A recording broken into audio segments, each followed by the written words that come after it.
ఇలా చూడు, వాళ్ళు హర్ట్ అవుతారు, వీళ్ళు హర్ట్ అవుతారని నీకు నచ్చనోడిని పెళ్లి చేసుకుంటే అది తప్పు. తొక్కలోది ఎవడు హర్ట్ అయినా పర్లేదు, నాకు నచ్చనోడినే చేసుకుంటారని నువ్వు నుంచుంటే అదే కరెక్ట్.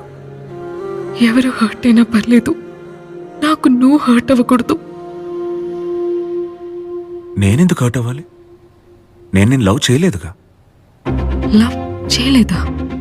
చెయ్యలా. మరెందుకు మా నాన్నతో నన్ను పెళ్లి చేసుకుంటా అని అడిగా? అది నేను అడిగానా? నీ బాబు ఎలా డబుల్ గేమ్ ఆడాడో చూసావా? వాడేనే మా ఇంటికి వచ్చి నిన్నే పెళ్లి చేసుకోవాలని మా అమ్మని బతిమాలాడు.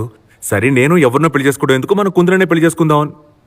ఏమన్నా తెలియని దేవుడు కన్నా తెలిసిన దెయ్యం నువ్వే అని ఓకే చెప్పా. పా అబద్ధాల కోరే మీ బాబు, వాడితో కలిసి మీరు ఎలా ఉంటున్నారే? అయితే నా మీద నీకు ఫీలింగ్సే లేవా?